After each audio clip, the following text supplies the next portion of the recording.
Olá! Hoje a gente vai falar de um assunto muito sério, uma das tarefas de maior responsabilidade que existem: ensinar uma criança a ler e a escrever. O que está em jogo aqui é altíssimo, sabe? A forma como isso é feito pode literalmente definir o futuro de uma pessoa. E para começar, olha que forte essa frase da nossa fonte.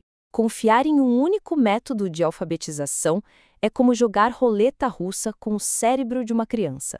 Puxa, isso vai direto ao ponto, né? A ideia de se prender a uma única estratégia não é só arriscada. É um jogo de azar e um jogo muito perigoso com o futuro de alguém. Então, se isso é uma roleta russa, qual é a alternativa? É exatamente essa pergunta que a gente vai explorar.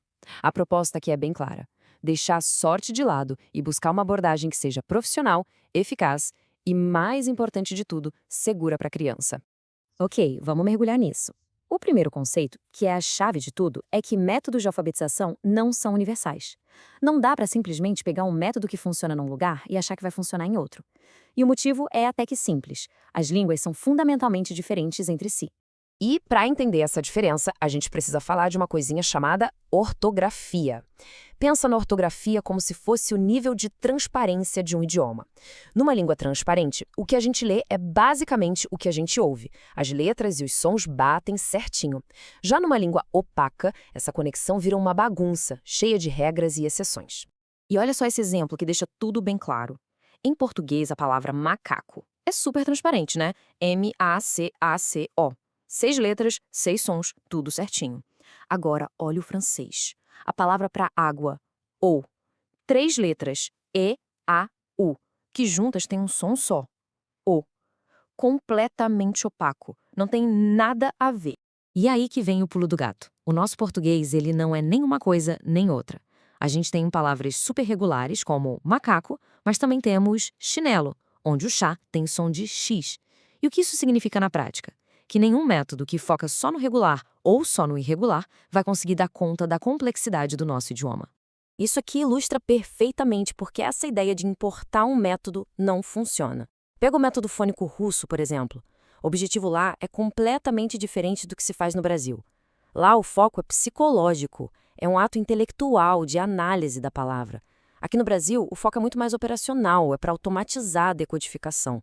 São mundos diferentes, com línguas e objetivos diferentes. Certo.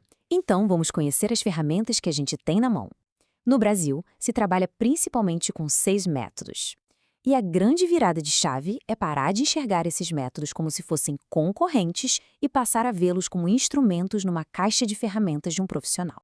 Como dá para ver aqui, esses 6 métodos se dividem em 2 grandes famílias. De um lado, os sintéticos, que vão da parte para o todo, como se estivéssemos montando um quebra-cabeça.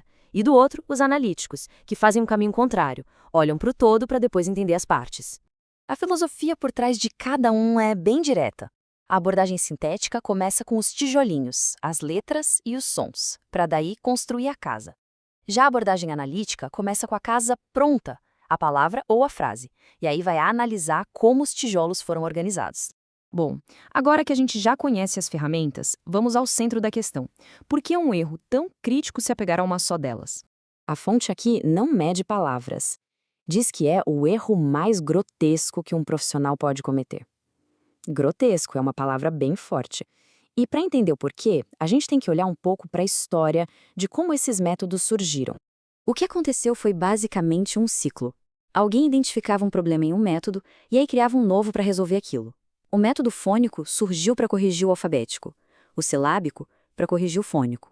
Só que tem um detalhe: ao tentar consertar uma coisa, cada novo método acabava jogando fora o que o anterior tinha de bom. O resultado?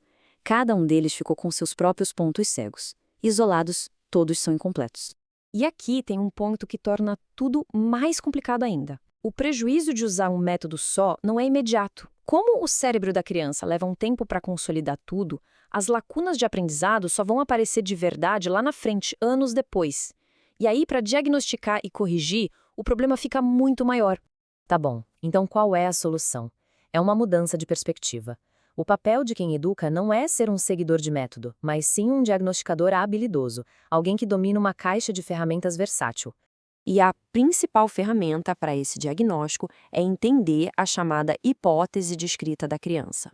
O nome parece técnico, mas a ideia é simples. É descobrir como a criança pensa que a escrita funciona naquele momento. Ela acha que cada letra é uma palavra? Ou que representa uma sílaba? E por isso escreve CVL para cavalo? Identificar essa fase é o que vai ditar a próxima ação. Então, a abordagem profissional se resume a este processo. Primeiro, dominar todas as ferramentas. Segundo, diagnosticar com precisão a necessidade da criança. Terceiro, saber selecionar e combinar estratégias de diferentes métodos. E, por fim, aplicar a intervenção certa na hora certa. No fim das contas, a grande mudança é de mentalidade. É parar de procurar uma solução mágica, uma bala de prata, e abraçar uma prática que seja diagnóstica, centrada no aluno e nas suas necessidades, que mudam o tempo todo. E a gente encerra com essa reflexão. A pergunta que deve guiar toda a prática pedagógica é se o foco está na rigidez de um sistema ou no desenvolvimento de um ser humano. A resposta para essa pergunta é o que define o verdadeiro profissional da alfabetização.